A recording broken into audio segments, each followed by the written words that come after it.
Fala, meu povo que se liga aqui na TV Princesa Vale News. Olha, mais um episódio do nosso podcast. E hoje nós temos aqui o prazer, e para mim é um privilégio estar com esse grande comunicador. Eu que hoje vivo da área, né, da comunicação, do entretenimento. É um grande prazer te ter aqui.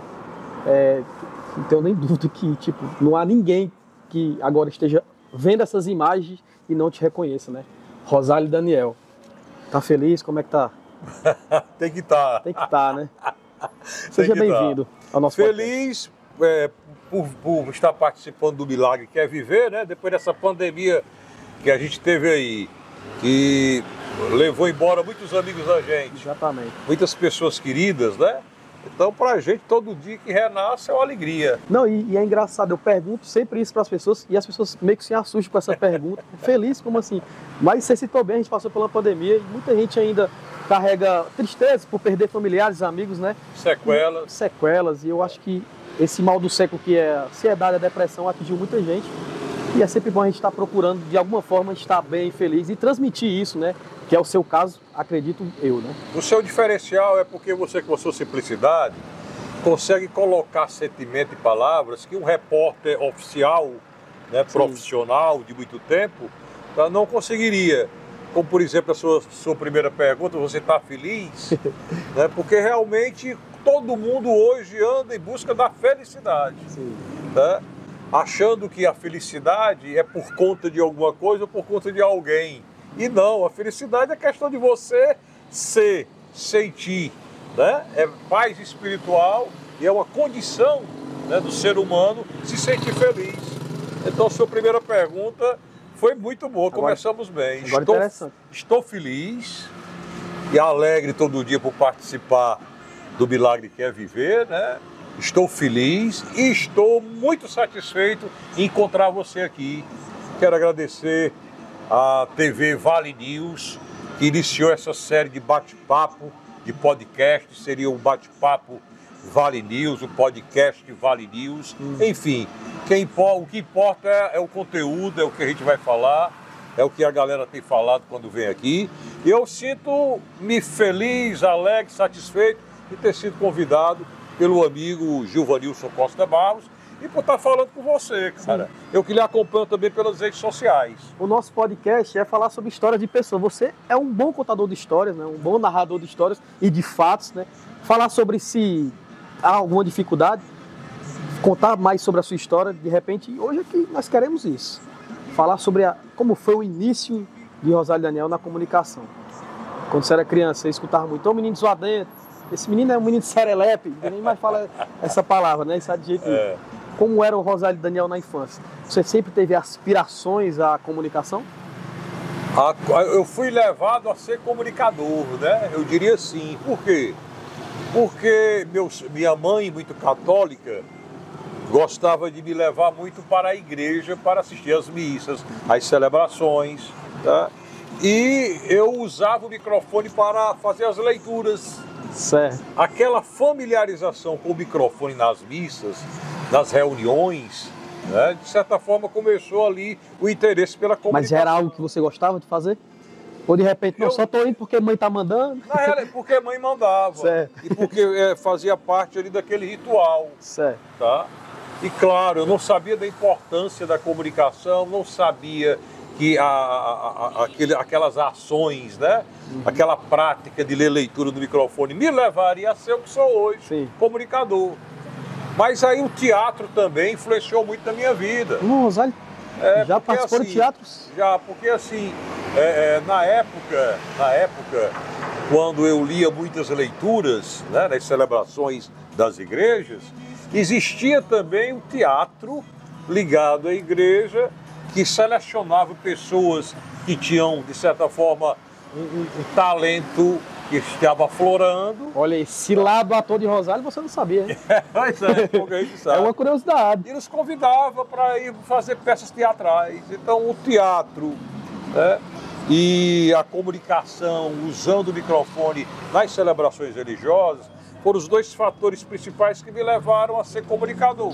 E é até importante falar que, de repente, o teatro fomentou essa sua facilidade em se comunicar, né? Com certeza. Até porque depois do teatro, quando eu saí da minha cidade natal, que eu tive a oportunidade de ir para a capital, eu fiz um curso maravilhoso com um professor que ainda vive conosco, mas já tem uma idade bem avançada, faz tempo que eu não vejo, Ivonilo Praciano. É um dos maiores e melhores professores de comunicação oral e expressão corporal do Brasil. E eu tive o privilégio de ser aluno do Ivonilo Praciano, quando cheguei em Fortaleza. Não é pouca coisa não, viu? Participei de algumas peças do Teatro Bachico Anísio. Então, assim, o Ivonilo Praciano, de certa forma, me moldou para a comunicação corporal, né?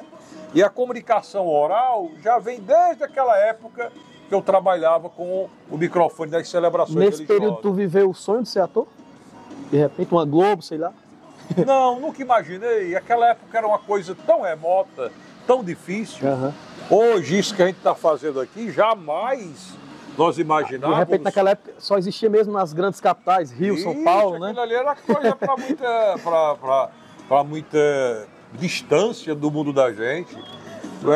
Tanto que quando chegou a primeira televisão na minha rua, eu meninote ainda, eu me lembro que era uma expectativa muito grande das pessoas para chegar à noite para assistir o jornal, a novela. Muita gente se juntava numa casa só, né? De uma casa só para poder ver. Então jamais você podia imaginar que estaria numa tela de um celular, sim, de um computador, de um televisor, como nós estamos agora. Uhum. Quem diria que nós estivéssemos aqui um entrevistando o outro, isso, batendo papo para sair numa televisão. Quer queira ou quer não, aqui é uma TV, né? É uma TV web, é de conteúdo para as redes sociais, mas é uma TV. Então, naquela época, não me passava na cabeça ser ator. Tá? Até porque, repito, quando a gente não tem muita experiência de vida, uhum, a gente não sabe a importância do que a gente faz. Sim. A gente faz por brincadeira, a gente faz, às vezes, por questão de incentivo dos amigos, tá? Eu, por exemplo, na época, e era muito difícil também fotografia, hoje não. Hoje com o celular você tira uma selfie. Sim. Antigamente não tinha celular. Então eu não tenho o registro da minha visita a Raquel foto, de Queiroz. Era uma semana para revelar. E aí eu não tinha a noção da importância do que eu estava fazendo. Entendi.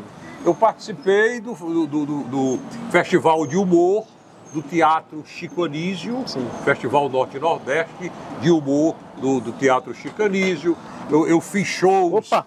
De humor. Opa, chegou o cafezinho para nós. Rapaz, tudo bom? Queria agradecer a parceria, né? Que a gente tem aí, o nosso podcast. BR Mania, entendeu? Do Posto Imperial, aqui no centro de Limoeiro do Norte, ao lado da igreja. Hoje a propaganda está sendo feita por ele, não é outra coisa não. Você baixa só um pouquinho lá, por favor. Obrigado. Valeu, irmão, obrigado. Café é bom. Então, assim, antigamente você não tinha noção da importância do que você estava fazendo. Até mesmo você tirar um retrato, uma fotografia, era muito difícil. Boa noite. Hoje nós temos o selfie. Tudo bem? Hoje nós temos a selfie, que é importante. E como você citou, coisa que a gente nunca imaginaria que um pequeno aparelho desse, de centímetros, tirarem uma foto nossa de repente para revelar. Pois é, eu não tinha a importância, não tive até recentemente a importância de estar tomando café com Raquel de Queiroz, né? Sim. A grande escritora imortal. Eu tive esse privilégio de ir até o sítio onde ela morava, de estar um dia com ela, tomando café com ela, conversando com ela. Mas naquela época não tinha. Cara, você não tinha, era em Quixadá. Que interessante, né? Porque e Raquel de Queiroz era de Quixadá.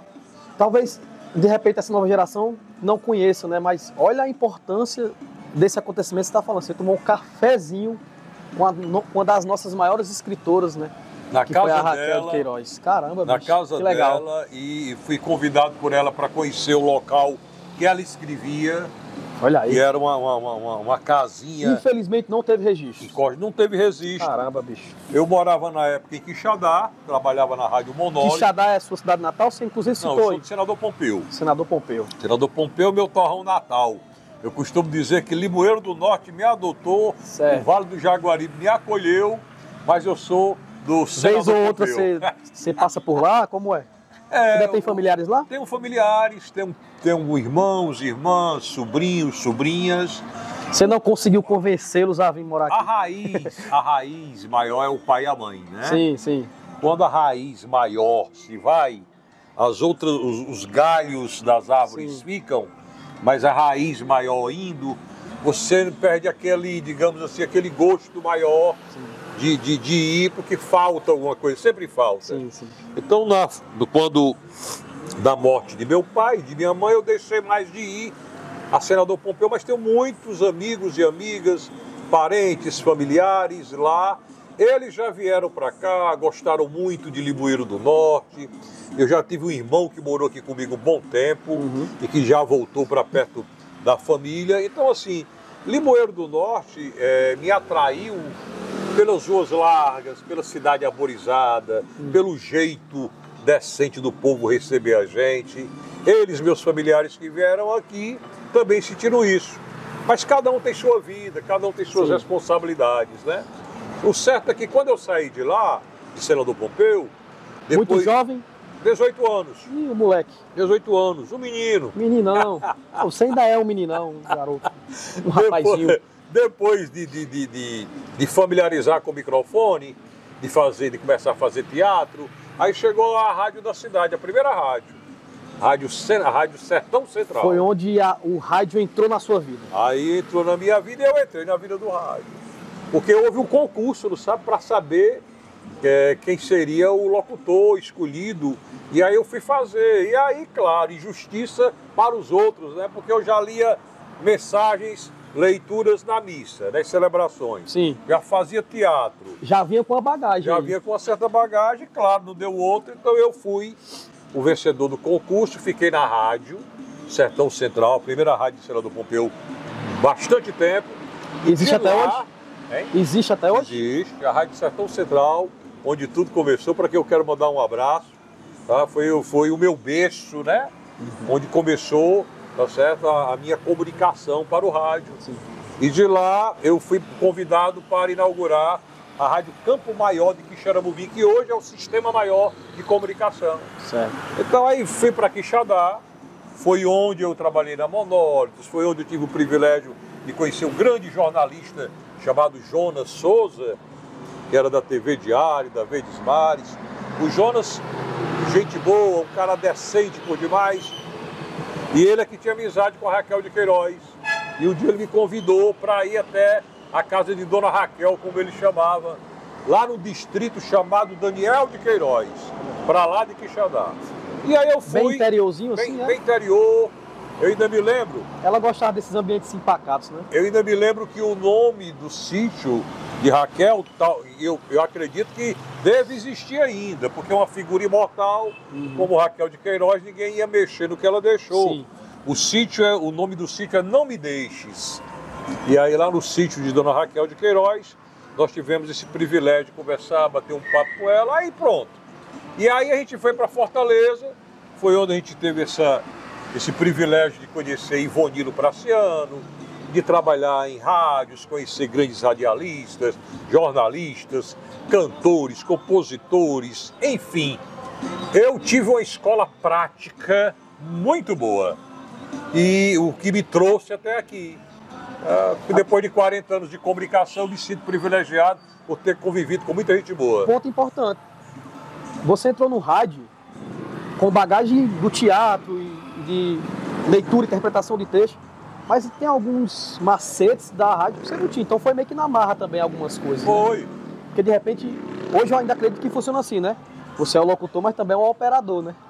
Como foi tudo isso?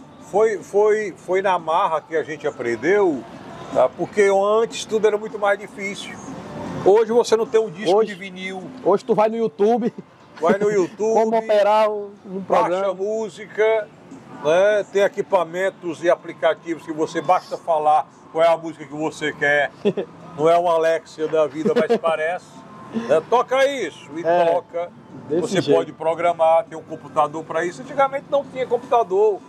Eu sou da época da fita cassete. Ih, rapaz. Você tinha que rebombinar com a caneta. Você demais. Procurar no gravador até chegar a música que queria para botar no ponto. Olha a trabalheira que era. Eu sou da época do disco de vinil.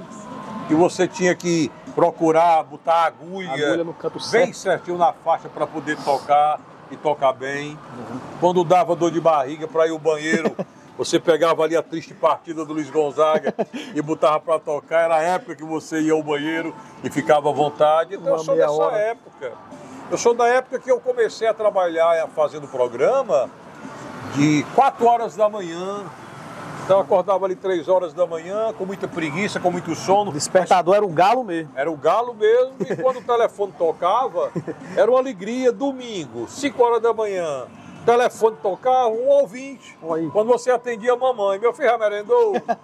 Era a única ouvinte que você podia ter. Às 5 da manhã no domingo, rapaz, não dá. 5 horas da manhã era sua mãe, porque mãe é mãe. Mãe é mãe. Isso aconteceu mesmo. Então, assim, são pequenos detalhes que fazem a grande diferença, são pequenos detalhes que fazem a gente parecer hoje, não somente parecer, mas ser, tá certo, uma pessoa muito feliz e grata pela vida, em todos os sentidos. E foi muito boa a sua primeira pergunta que nos levou a tudo isso. Você fala sobre felicidade, estou feliz pessoalmente, profissionalmente e também por estar participando aqui desse bate-papo. Você fala sobre essa gratidão pela vida, porque você viveu muitas histórias que de repente te trouxe como exemplo de vida, né? Caramba, essa pessoa passou por isso, eu narrei um fato tão triste, por que eu não estou dando valor à vida? Acontece muito isso, de repente o ser humano gosta de apanhar para depois entender como é que funciona a vida de fato. Você narrou muitas e muitas histórias assim, marcantes, tem alguma delas que nunca sai da sua cabeça? Você falou que o cidadão, o ser humano apanha para poder aprender. É verdade, tem sentido.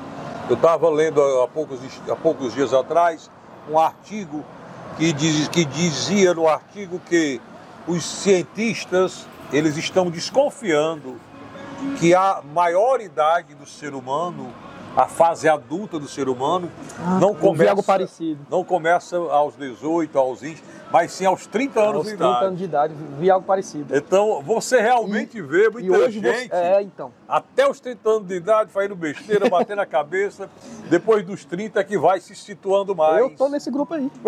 Quando eu li, esses caras estão falando de mim, rapaz, isso aqui me conhece. A fase adulta começa a partir dos 30 anos, estão descobrindo agora, faz todo sentido, e é a melhor idade. A partir dos 30 anos é a idade da responsabilidade. Sim.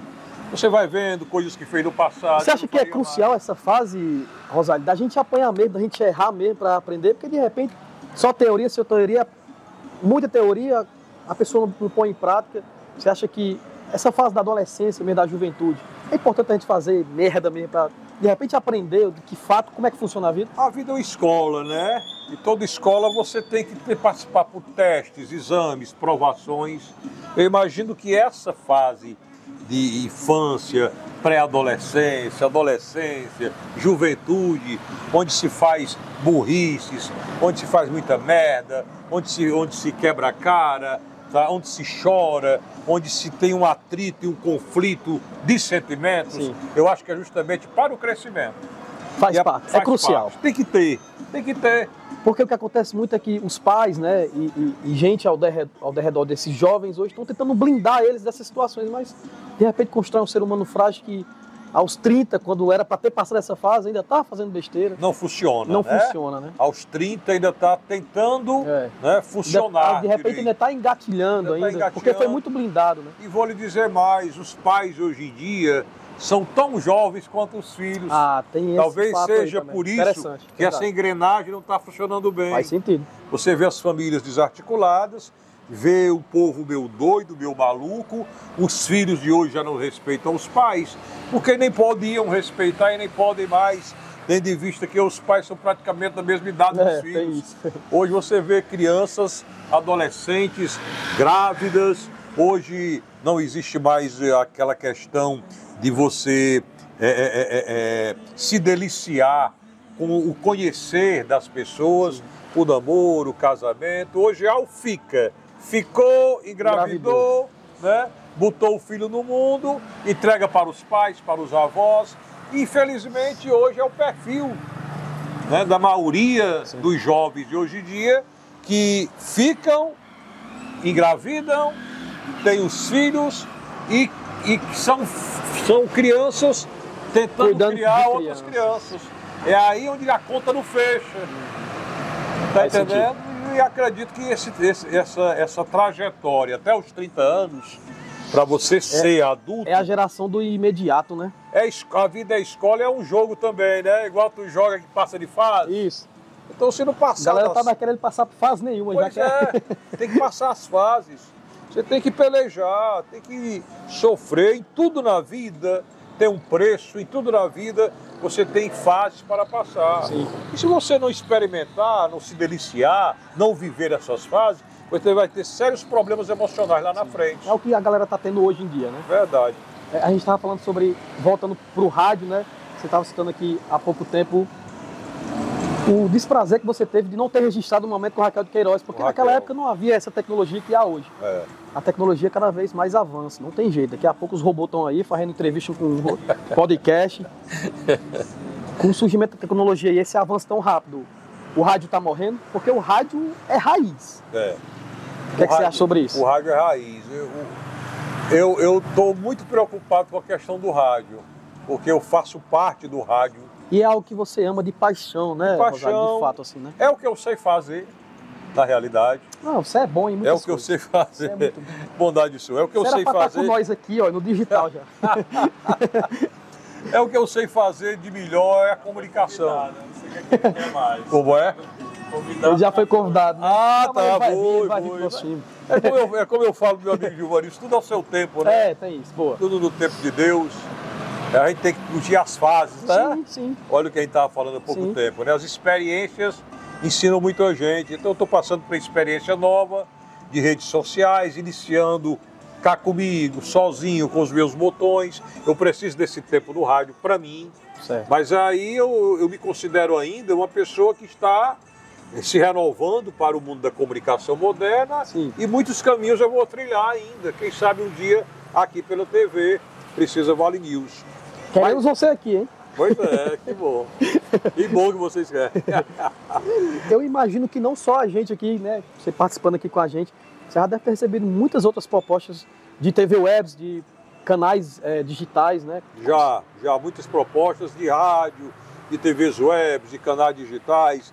Mas como eu lhe falei há pouco tempo, assimilando tudo devagarinho. Eu preciso de um tempo. Sim. Entendi. São 42 anos de rádio, eu comecei em 1981. Olha aí. Aos 14 anos de idade, fazendo rádio. Quem é bom de conta aí vai acertar a sua idade aí já. Vai ver. Vai deixar nos comentários aí. É mesmo. São 55 anos bem vividos. Olha aí. Mas assim, eu precisava de um tempo. Meu coração estava pedindo, não sabe? Um tempo no rádio. Você chega a uma determinada idade que você tem o direito de escolher o ambiente que você vive, as amizades que você tem, o jeito que você quer trabalhar e o jeito que você tem que pensar. Então, assim, eu estou muito preocupado com a questão do rádio hoje em dia, não por conta das redes sociais, porque cada um vai ter seu espaço sempre. Rádio é rádio, redes sociais são redes sociais. Ainda existe o público do rádio, né? Existe. Isso é um fato. Fiel. Mesmo pessoas que enveredam pelos atalhos das redes sociais, gostam de ter o rádio. Sim. Tem gente que tem computador ali trabalhando, tem gente rádio que do tem lado. Face e o radinho do lado, escutando o locutor, uma boa música, né? Então o rádio é rádio, redes sociais são redes sociais. Mas com a chegada das redes sociais, há uma grande preocupação, pelo menos para mim e outros amigos meus que gostam do rádio AM, FM, tá? Pelo jeito que alguns proprietários de rádio estão encarando o rádio. Estão querendo misturar as coisas, não sabe? Entendi. Fazer com que o rádio se transforme em televisão, a televisão se transforme em rádio. Isso pode baldear o coreto. Sim. E aí eu tenho me preocupado. Por isso que eu estou dando tempo no rádio. Talvez seja para mim ver até onde vai essa questão de redes sociais, até onde eu posso voltar novamente para o rádio e que tipo de rádio eu quero fazer. Sim. Quero fazer e voltar, mas para fazer uma comunicação que me agrade também, mas que agrade principalmente o público. Então isso tudo no seu tempo. Eu acredito que vai acontecer. Assim, você tem seu público, né, Rosário? A gente tem Quando você for, essa galera vai te acompanhar, né? A gente tem um público muito fiel. As donas de casa, o chefe de família, a empregada doméstica, né? Enfim, o pessoal do sertão, né? Não só da cidade, mas das comunidades. Principalmente. Eu sinto falta também, mas enfim, tudo na vida Fase. é fase, e essa fase que eu estou passando tem que ser respeitada. Nessa sua vida no rádio, você conheceu celebridades, pessoas assim, de todos os meios e segmentos da sociedade, principalmente políticos, né? Você se apaixonou pela política através do rádio, conhecendo histórias de políticos, como foi? Que iniciou sua vida na política? Eu diria que a política sempre fez parte da minha vida. Somos políticos por natureza, né? Somos, e nós que fazemos rádio, toda vida, quando chega a época de política, nós somos convidados a participar do movimento político. Porque E a procura deve ser enorme, né? antigamente tinham os grandes comícios, né? Hoje não existe mais. Hoje não existe mais. Porque a justiça proibiu certas coisas. Antigamente eram grandes shows de grandes artistas, os comícios eram muito grandes, duravam horas e horas, onde cada candidato falava, discursava, tá? E tinha que ter ali um bom locutor, que era para sustentar o público, né? E aí onde nós entrávamos. Então eu diria que a minha vida política, tá? O meu namoro com a política começou também com o rádio. Porque lá atrás, lá no meu torrão, lá no Senador Pompeu, eu já apresentava reuniões políticas, comícios políticos, fui ganhando também essa experiência. E quando chegava a época de campanha política, eu tinha que ter uma agenda, porque eu era chamado para várias cidades do Ceará, Iguatu, Acopiara, Messejana, Fortaleza, aqui mesmo em Limoeiro do Norte. Antes de vir morar aqui, eu vim apresentar comícios. Olha aí. Na época do Careca, ex-prefeito, que eu não conhecia bem, o Ademar, que foi prefeito, que eu não conhecia bem naquela época, eu vim apresentar um comício aqui, se não me falha a memória, na comunidade de Maria Dias. Nem imaginava morar aqui no Limoeiro do Norte. Veja como é a vida da gente. Então, essa familiarização com os palanques, com os políticos, tá? Fizeram com que houvesse esse namoro, Rosélio e Daniel, com a política. Agora, política partidária mesmo, de entrar para ser candidato. Até então você não tinha nenhuma intenção? Não, aconteceu aqui no Limoeiro do Norte, porque eu já morei em várias cidades, mas a única cidade onde eu cheguei e me estabeleci para ficar, porque eu vim passar 6 meses e fiquei muito tempo, já estou há quase 30 anos. A cidade te abraçou, não teve jeito, segurou. Me segurou, me adotou e aqui eu estou. Então, essa familiarização, esse namoro, esse, digamos assim, esse afeto pela política é de muito tempo atrás. E eu acredito que não podia dar em nada diferente, a não ser também eu entrar na política partidária. Sim. Igual a outros locutores entraram. Hoje, Moésio Loyola, um dos grandes radialistas do Ceará, é deputado estadual.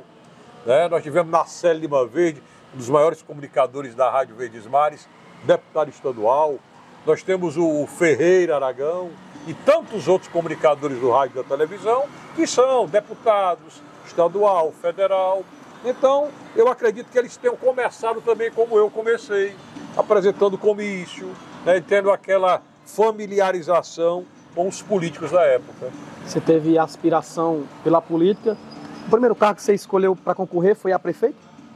Se não me engano, foi a prefeito. Vice-prefeito. A vice-prefeito, né? Fui candidato a vice-prefeito e aí nós perdemos por 1.400 votos na época, no universo de 40 mil votos. Sim. Nós perdemos por 1.400 votos. Né, cara? Quando eu digo nós perdemos, eu me refiro ao Paulo Duarte, que era candidato a prefeito, e ele me chamou para ser candidato a vice. O Paulo Duarte, que também foi locutor de rádio. Sim, né? Bem lembrado. E aí, no caso, o Paulo Duarte, ele me convidou pela audiência que eu tinha e, de certa forma, pelo jeito, pelo trato com as pessoas. Um político conhece outro. Entendeu? E aí o Paulo me convidou. A primeira vez eu fiquei... Ficou assustado? Assustado, porque nunca havia me aparecido um convite dessa natureza. Certo. Ó o Nelson. Mas assim, o Nelson tá bom, Nelson. Olha aí. Tudo bom, meu amigo? Olha ali, grande Nelson. Faz um registro aí do Nelson. Não, de maneira alguma. É aqui? Aqui é assim mesmo. Enriqueceu a matéria. É o bate-papo. Tá bom? Um abraço, hein? Ó, queremos você aqui, hein? Tudo de bom. Olha aí, falando de jornalismo, olha isso. De comunicação isso aí decente. É uma outra grande figura, né? Nelson Faene é um dos maiores jornalistas que existe no Brasil. Sim. É um patrimônio vivo que o Ceará tem. É daqui grande de nós, escritor também, mora diga-se aqui, de passagem, né? Escritor, passou aqui, Sim. esse grande jornalista, foi o primeiro do interior do estado do Ceará a ser repórter da Globo. Verdade. Por conta da cheia do Oroz. O Oroz, né, que rachou, arrombou, como se diz no popular, Sim. naquela época, na década de 60, e Nelson Faeina, dentro das canoas, filmava, fotografava e fazia a transmissão, tá, para a TV Verdes Mares. E ele ficou famoso no Brasil inteiro. Limoeiro do Norte ficou debaixo d'água totalmente. Totalmente, cara. Né? Então, o Nelson Faeina é um patrimônio da história da comunicação do estado do Ceará. É de Limoeiro do Norte, mora aqui pertinho, passou aqui, falou com a gente. Na hora que a gente estava falando Sim. de comunicação, do jornalismo, sobre a sua candidatura a vice. de figuras do jornalismo e da comunicação e fazer parte da política hoje em dia. Porque tem tudo muito a ver, sabe?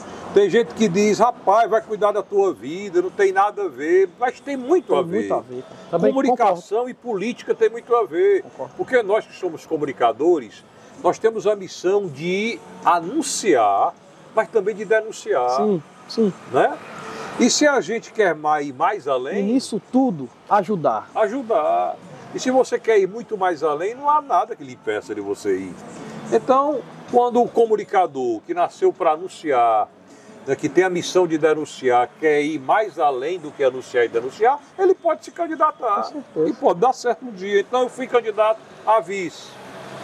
E aí Paulo Duarte e eu perdemos por 1.400 votos, no universo de 40 mil votos. O que foi uma pouca diferença, né? O Paulo Duarte entrou na justiça, ganhamos, primeiramente, assumimos, eu fui empossado, e o Paulo Duarte também, diplomado pela Justiça e possado pela Câmara Municipal, porém ficamos pouco tempo na Prefeitura, porque era a época da liminar.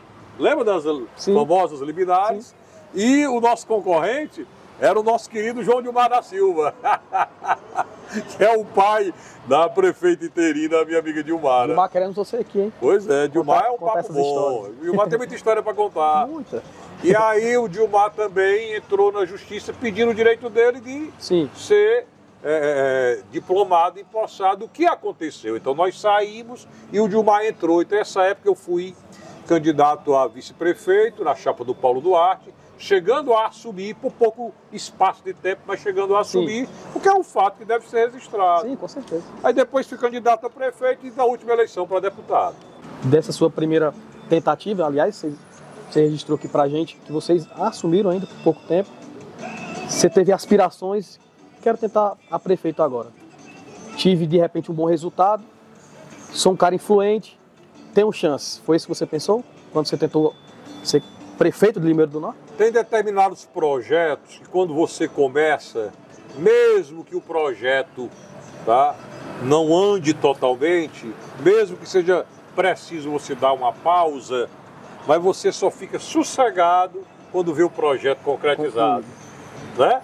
De repente você deve ter pensado, faltou alguns ajustes para a gente ter chegado lá. Sempre a gente Sempre pensa. tem, né?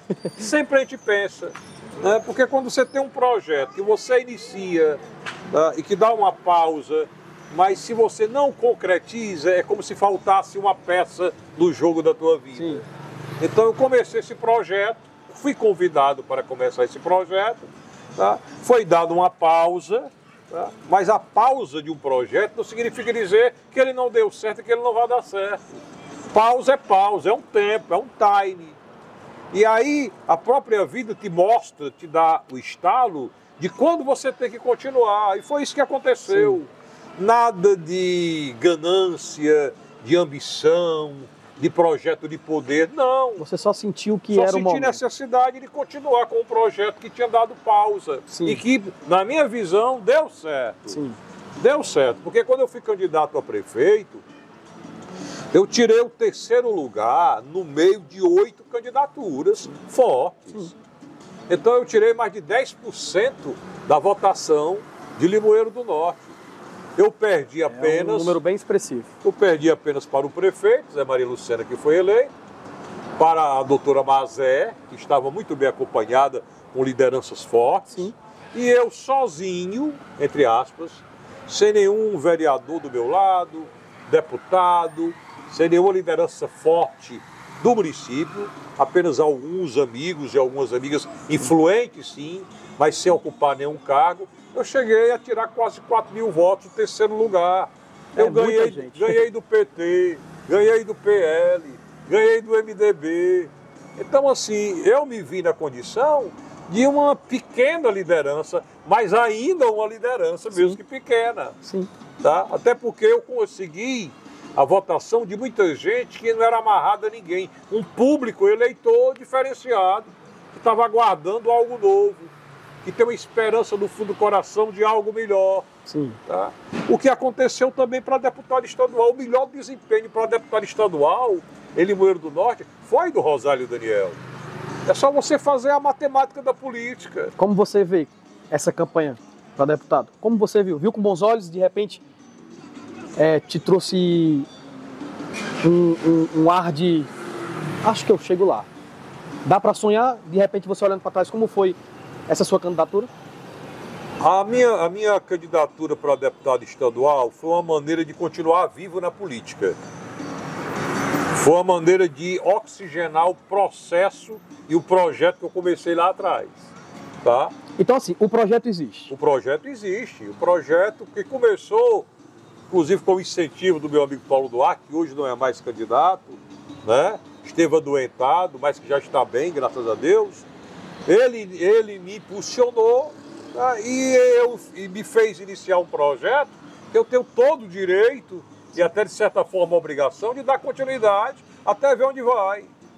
Até porque eu não estou fazendo mal a ninguém. Tá nada. Né? Não estou fazendo mal a ninguém. A sua intenção é fazer. E a minha intenção é fazer mais ainda do que eu já faço. Se o Rosálio Daniel, que foi candidato a prefeito, tivesse entrado para a prefeitura, tivesse assumido a gestão de Limoeiro do Norte, o que você acha que hoje as pessoas, os moradores de Limoeiro do Norte, estariam falando sobre a sua gestão? Diferente demais. Pensa no prefeito bom. Olha o tempo que nós perdemos. Rosálio Daniel querendo ser prefeito e a gente não o elegia, pensando que não faria o certo. Porque em política, como tudo na vida, você tem que ter, se não experiência, um pouco de noção do que fará. Sim. Olha o que é que a gente estava falando no início do nosso bate-papo aqui, da questão da fase adulta. Que o cara quando é novo, a mocinha quando é nova faz muita besteira, porque a vida são fases, depois dos 30 anos é que você tem uma noção mais ou menos do que a vida é para você. Sim. Do mesmo jeito, prefeito não pode ser um cara novo demais, com apenas sonhos a realizar, porque ele vai mexer com o concreto e com o humano. Tem que ter ideias pragmáticas que realmente funcionam, né, Rosálio? Então tem que estar numa fase de vida boa, de uma certa experiência e bagagem, para poder ter algo de concreto a realizar. Certo. Se eu tivesse sido eleito, respondendo a pergunta que você perguntou, que você fez, repetindo, hoje o povo estaria muito satisfeito igual a mim.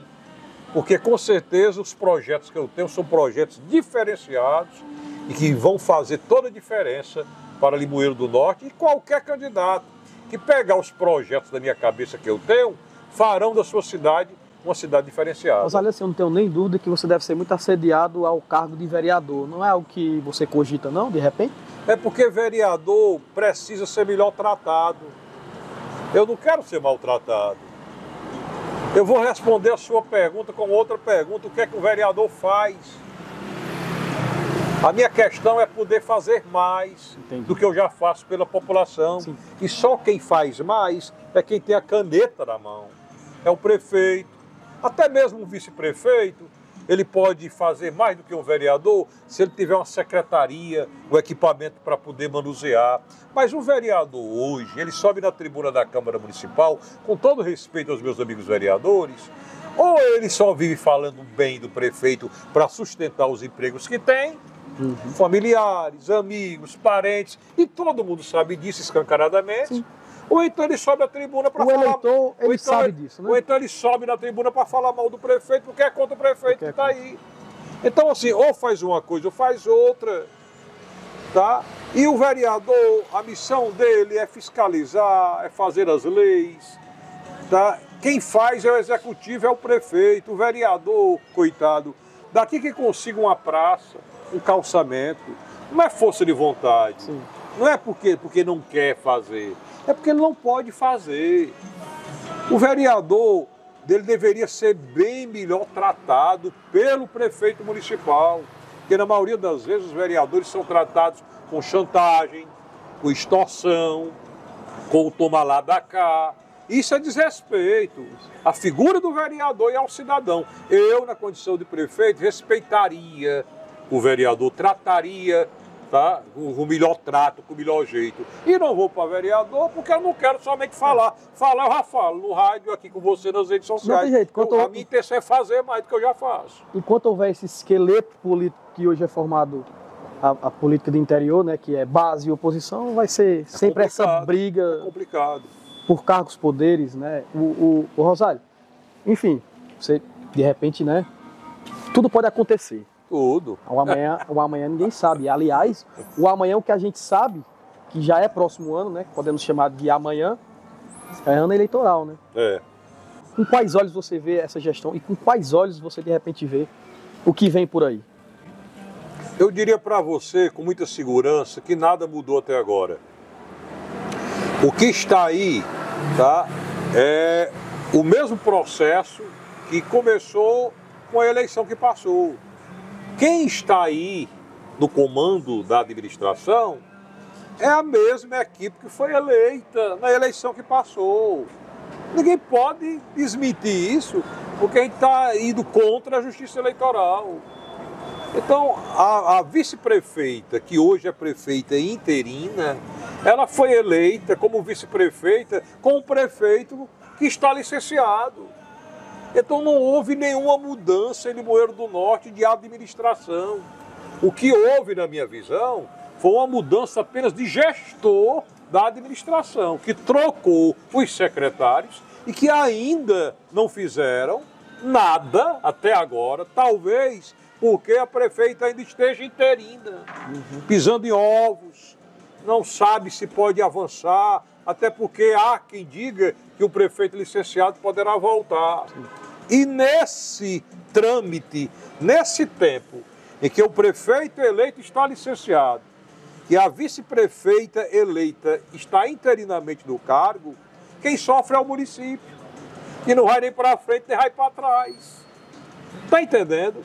Então, assim, não houve nenhuma mudança. Infelizmente, a gente vê muitos comentários, são só comentários, muitas especulações, são só especulações. O fato é, enquanto Limoeiro do Norte, uma cidade de um complexo educacional extraordinário, uma cidade intelectual, uma cidade sede de diocese, uma cidade que teve como patrono Dom Aureliano Matos. Enquanto você vê Limoeiro do Norte de uma riqueza cultural, né, exorbitante para o mundo inteiro, enquanto você vê Limoeiro do Norte e tem uma riqueza artesanal, natural, tá, que poderia destrancar a maior indústria que nós temos, que é da cultura e do turismo, né, enquanto Limoeiro do Norte, que tem tudo isso, todas as ferramentas, mecanismos para avançar, enquanto o Limoeiro do Norte tem tudo isso e não avança por conta desse jogo político, as outras cidades em torno de nós estão avançando. Sim. Essa é a minha visão. E aí você precisa destravar essa situação. E só quem tem a chave para isso é a população. E a chave chama-se voto. É tirar quem está aí, quem já teve a oportunidade de fazer. Porque quem já teve a oportunidade de fazer, já teve a oportunidade de fazer o que sabia ou o que podia. E tem muita gente que quer fazer e nunca teve a oportunidade. Então, depende muito da população, o destrave, o desbloqueio, tá, do travamento que está hoje em Limoeiro do Norte. A minha visão é essa. Não teve nenhuma mudança, a administração é a mesma. Apenas mudou o gestor, o gerente administrativo, que no caso hoje é a vice-prefeita que está interina como prefeita. Bem, então é isso. Eu queria agradecer e a gente deixa aí aberto para as suas considerações finais aí. Não me vejam apenas como, digamos assim, um político qualquer. Não me vejam apenas como um comunicador qualquer. me vejam como um agente da comunicação e um agente de fazer o bem para a população. Acima de tudo, um ser humano. Acima de tudo, um ser humano. E eu tenho certeza absoluta que essas minhas colocações, em nenhum momento eu incomodei ninguém, e nem me atritei com ninguém, porque a minha intenção não é essa, não é de falar de ninguém nem das pessoas. O incomodar é democrático. A minha intenção é de falar da situação em si, para que as pessoas possam se alertar, né, acordar. E aí, enfim, é a minha visão, é a minha filosofia. Tá? Vou continuar no mundo da comunicação, agora pelas redes sociais, vou avançar, pretendo voltar para o rádio, mas só lá na frente. Sim. Estou aí com um projeto de reativar meu escritório de atendimento ao público, meu estúdio de gravação, e vou deixar a vida seguir. Tá? Essa pré-candidatura minha a prefeito de Limoeiro do Norte é uma pré-candidatura que ainda está sendo falada, construída, estou ouvindo meus amigos, e tudo pode acontecer. Eu posso ser candidato a prefeito, como também não. Posso nunca desistir, mas posso dar mais uma pausa no projeto e apoiar alguém sem problema nenhum, porque eu não tenho ambição de chegar ao poder. Eu tenho vontade de ter poder para mudar o que está aí. Agradecer a você, Jarlisson. Eu acompanho você nas suas redes sociais. Você é muito interessante, muito brincalhão. Lembra os meus bons tempos quando eu fazia show de humor. E o caminho é esse. Você tem que fazer o que você gosta e o que alegra o seu coração. A partir do momento que você não está fazendo mal a ninguém, tem que fazer o que lhe faz bem. A gente volta lá para a primeira pergunta. A gente tem que fazer o que nos deixa feliz, né, Osair? O que nos deixa feliz. Vamos encerrar o nosso bate-papo falando do assunto que a gente começou. Felicidade. Felicidade.